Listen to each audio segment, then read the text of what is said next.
창세기는 생명의 탄생, 우주와 지구의 탄생으로 시작한 창세기는 야곱과 요셉의 장례식으로 마치고 있습니다.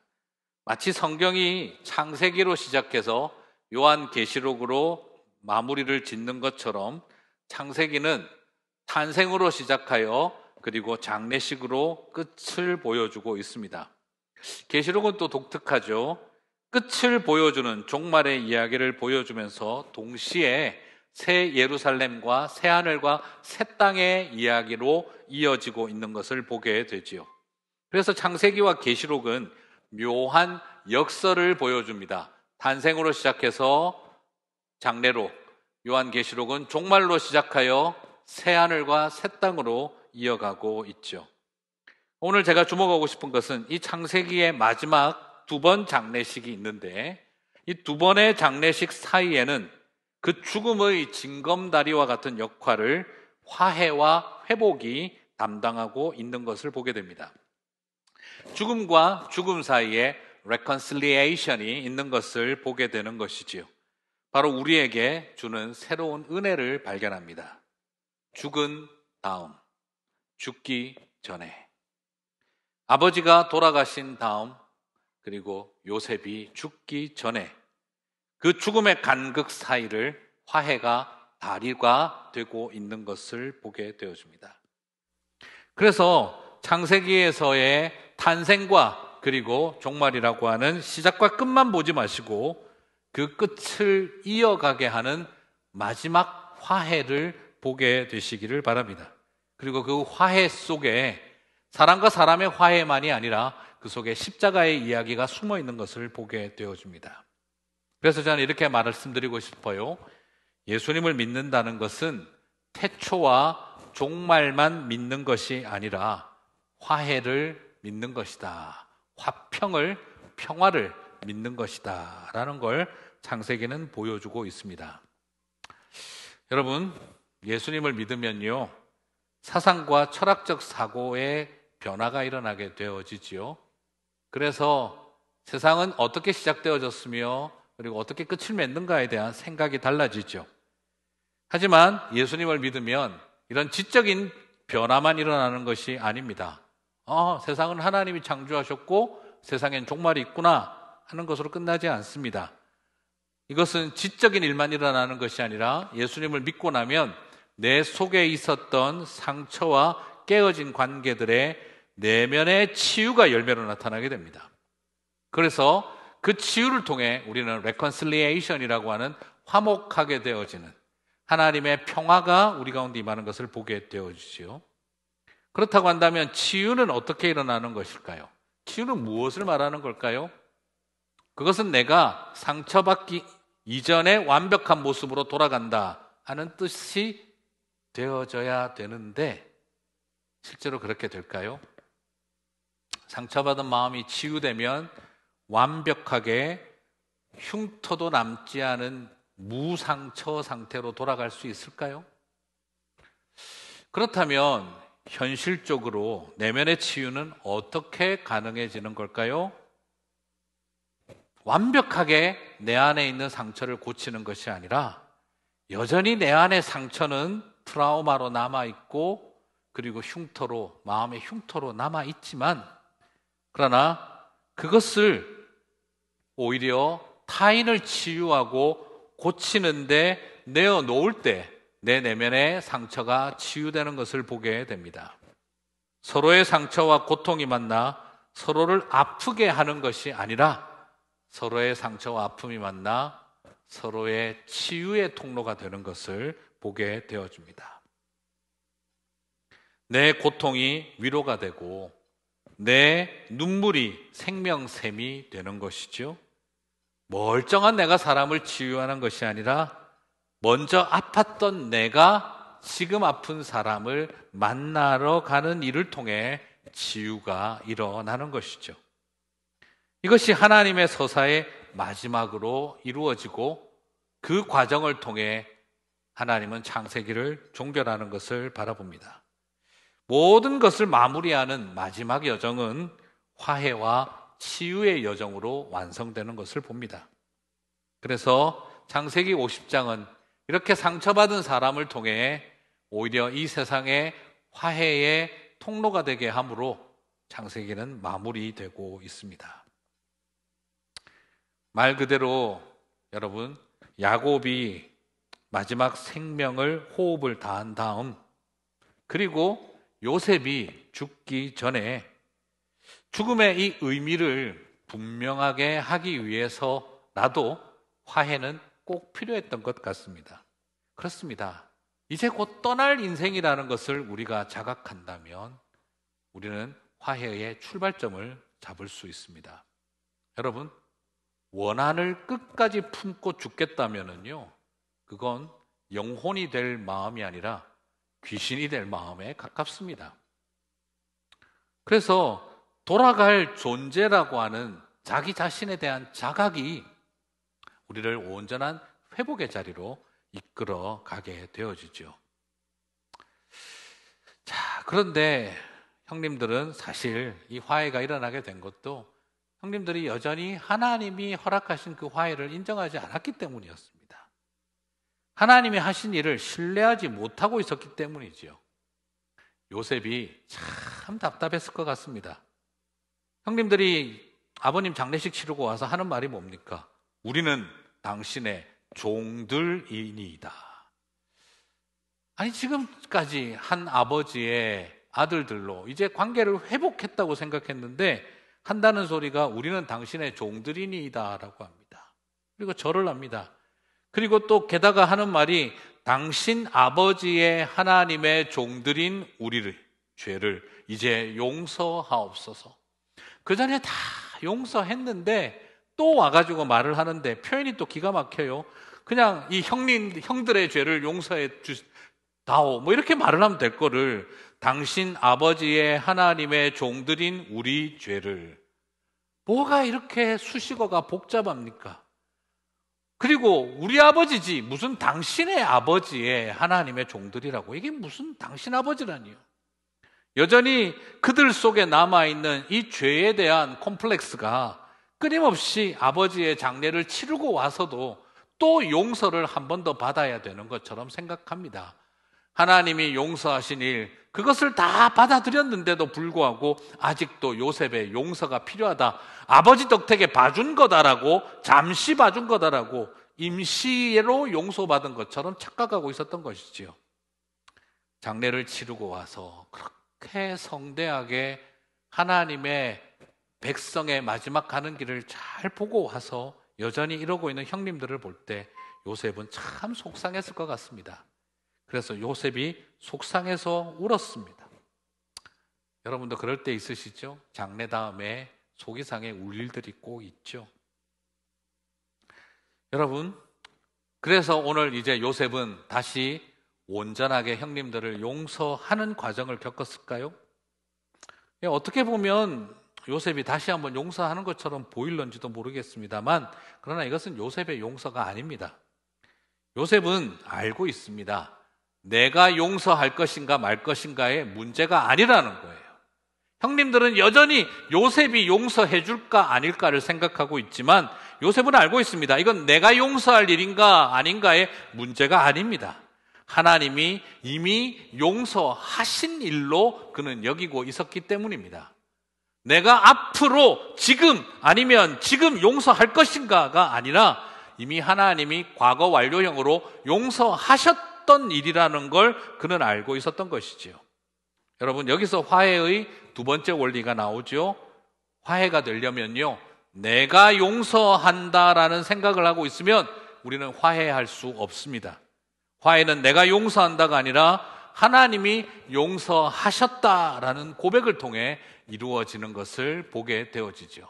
그렇습니다. 화해는 우리는 죽을 존재라는 것을 전제하고, 그리고 화해는 내가 한다라는 것이 아니라 하나님이 하셨다를 받아들이는 데 있습니다. 요셉은 말합니다. 창세기 50장 19절에서 말하고 있습니다. 요셉이 그들에게 이르되 두려워하지 마소서, 내가 하나님을 대신하리이까. 그렇습니다.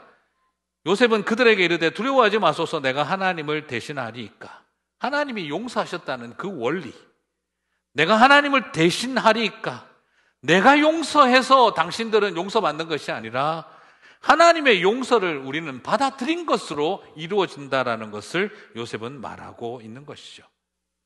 여러분, 지금도 우리의 삶에 화해할 일이 많이 있습니다. 아직도 내가 용서하지 못해서라고 생각하십니까? 그렇지 않아요. 하나님이 용서하신 일이라는 걸 바라보는 것과의 싸움입니다.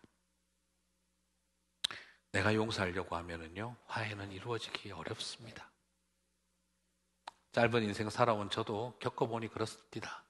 내가 용서하려고 하니까 화해는 죽어도 일어나지 않았습니다. 하나님이 용서하셨음을 참 싫지만 때로는 부담스럽고 화나기도 하지만 하나님의 용서하심을 받아들이는 시간, 그 시간이 필요하다는 것을 발견합니다.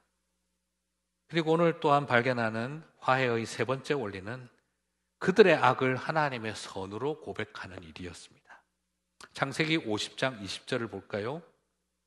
당신들은 나를 해하려 하였으나 하나님은 그것을 선으로 바꾸사 오늘과 같이 많은 백성의 생명을 구원하게 하시려 하셨나니. 그들의 악을 하나님의 선으로 고백하는 일, 상처를 치유의 도구가 되게 하는 일을 통해 화해는 이루어지는 줄 믿습니다.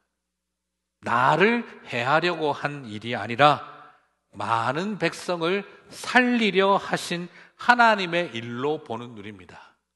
참 쉽지 않죠? 분명히 날 죽이려고 한 건데, 그러나 그것을 통해 하나님이 많은 백성을 살리는 일로 이루어 가셨다는 것을 바라보자는 것.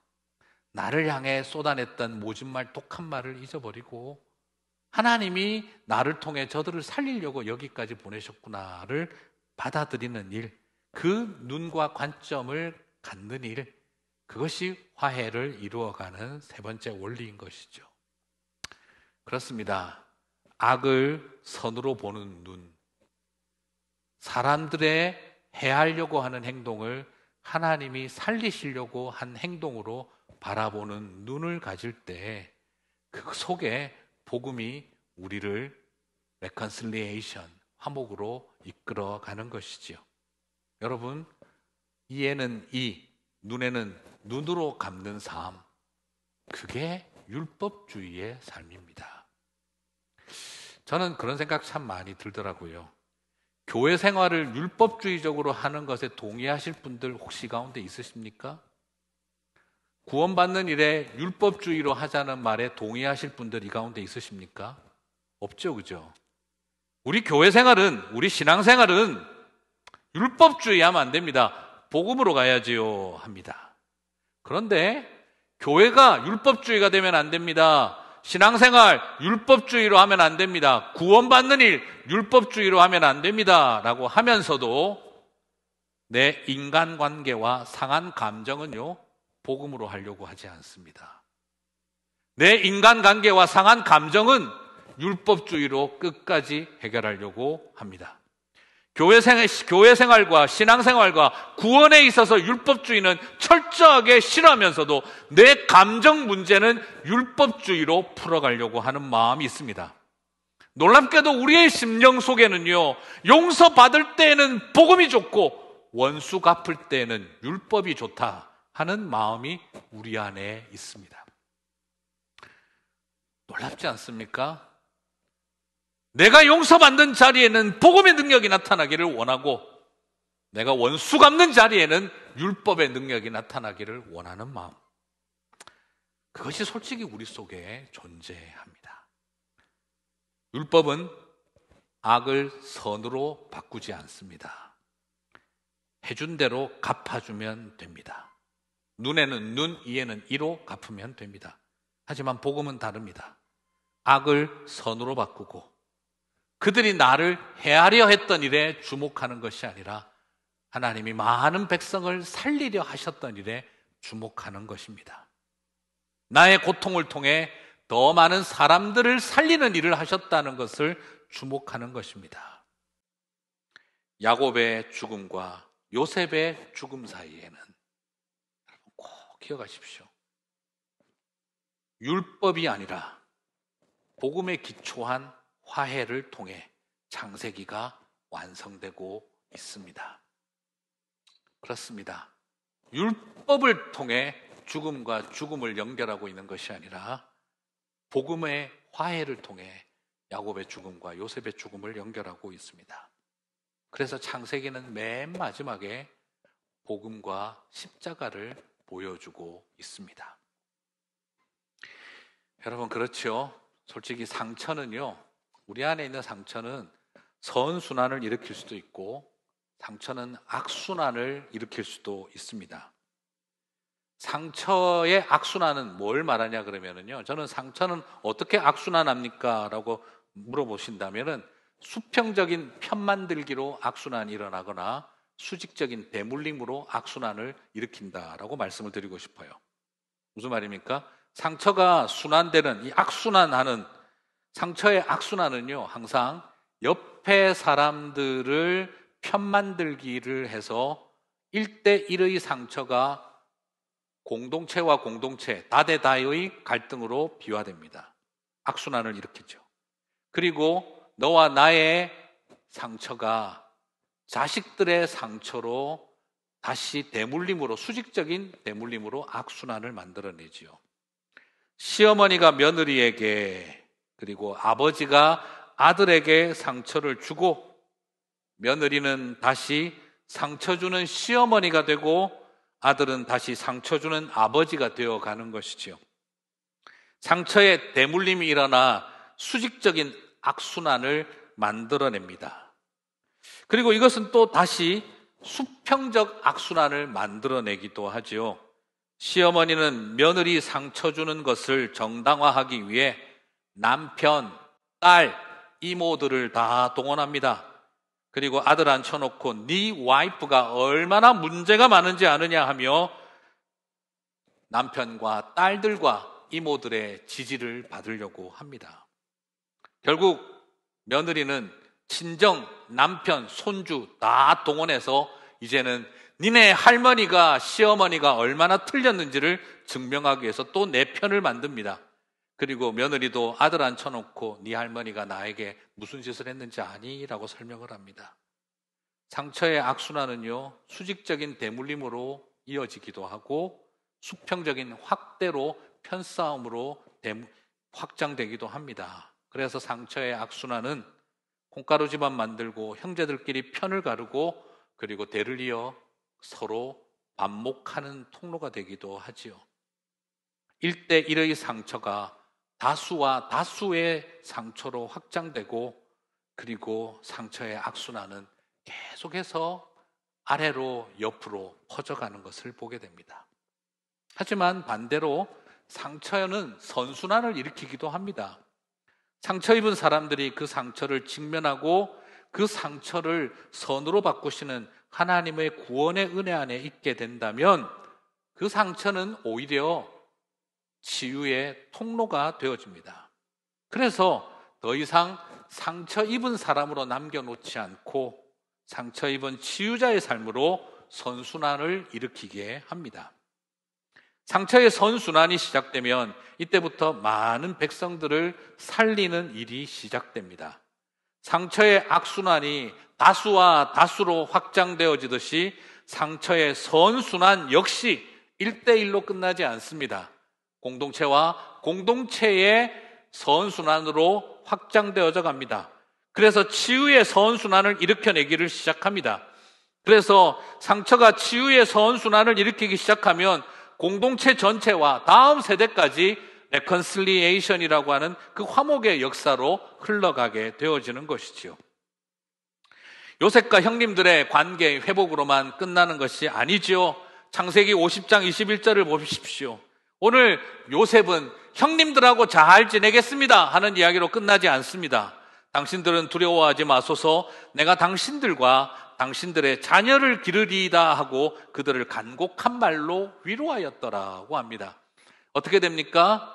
상처의 악순환이 형제들에게 수평적으로 퍼지고 다음 세대까지 수직적으로 퍼져가는 것이 아니라 이 상처가 치유의 선순환을 일으키면서 당신들을 지키고 당신들의 자녀들까지 내가 기르리이다 하며 상처의 상처는 치유의 선순환을 향해 나아가고 있는 것이지요. 그래서 상처의 악순환이 수평적인 고통을 확장시키고 수직적인 고통을 골마가게 하는데, 이 상처가 치유의 선순환을 일으키면 수평적인 관계가 회복되어지고 수직적인 사랑이 치유가 깊어져 가는 것을 보게 되어집니다. 그렇습니다. 이것이 상처가 치유의 선순환을 일으키는 통로가 되는 것이지요.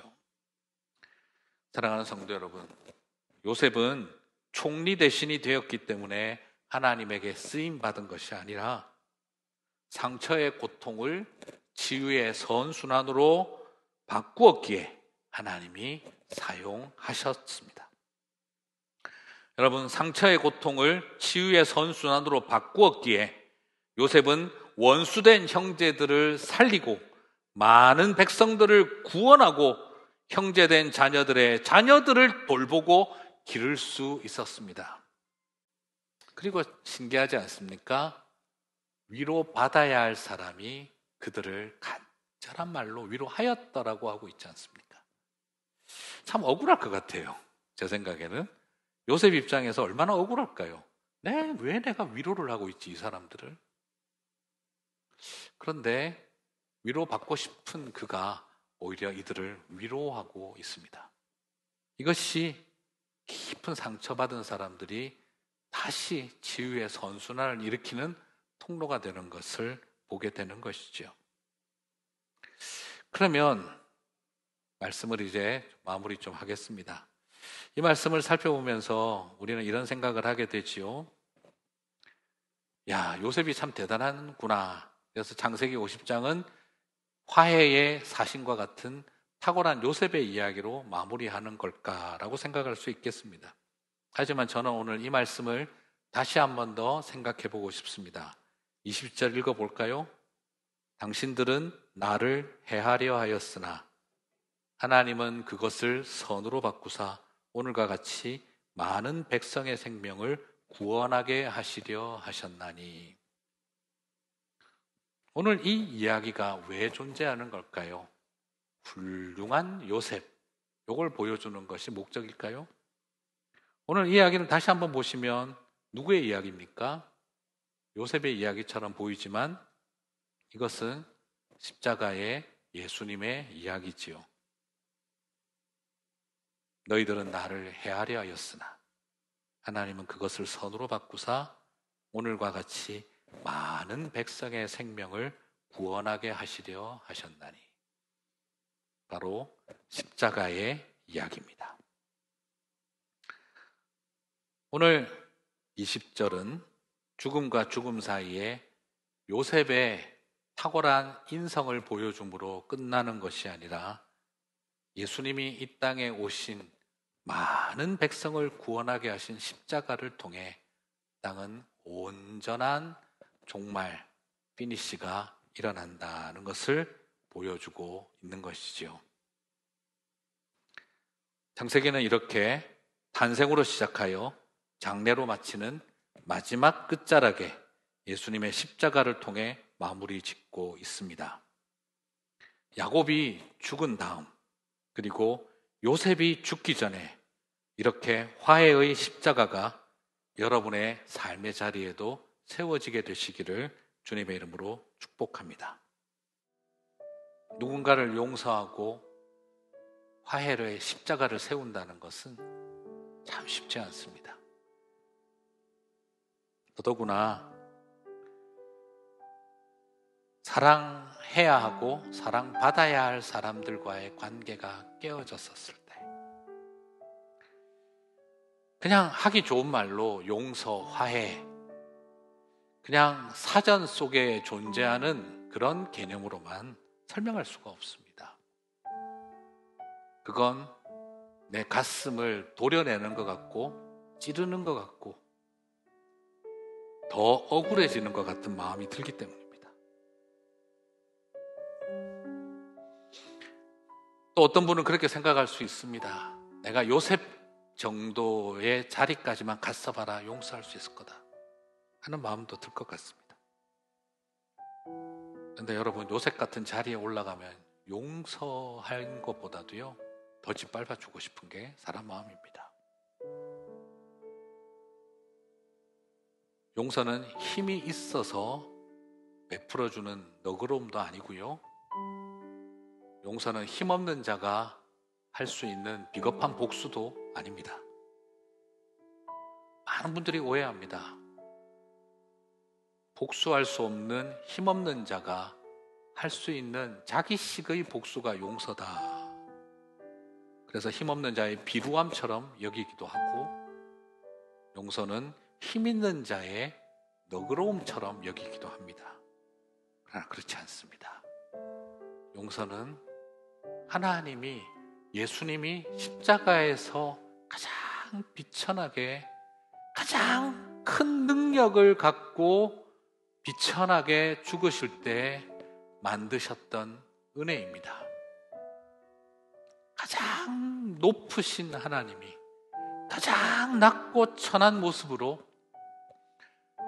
가장 아름답게 완성하신 것이 십자가의 화해입니다. 오늘 그것을 이루어내는 저와 여러분 되시기를 주님의 이름으로 축복합니다. 탄생으로 시작하여 장래로 마치는 창세기, 종말로 시작하여 새 예루살렘, 새 하늘과 새 땅의 탄생으로 마치는 계시록, 그 사이에 화해의 십자가가 모든 것을 완성합니다. 태초와 종말을 믿으며 저는 십자가의 화해를 믿게 되어집니다. 장래가 모든 것을 마무리하지 않습니다.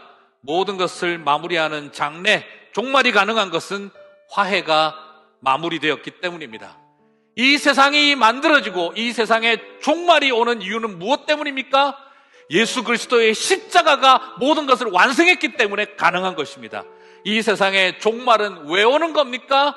그것은 끝장이 났기 때문이 아니라 화해가 완성되었기 때문에 일어나는 것입니다. 화해가 완성되어지고 화해가 이루어졌기 때문에 이 세상은 끝이 오는 것입니다. 피니시 되는 것입니다. 화해를 시도하지 않고, 화해를 말하지 않고, 평화를 외치지 않으면서 세상에 종말이 오기를 바랄 수 있겠습니까? 그것은 거짓입니다.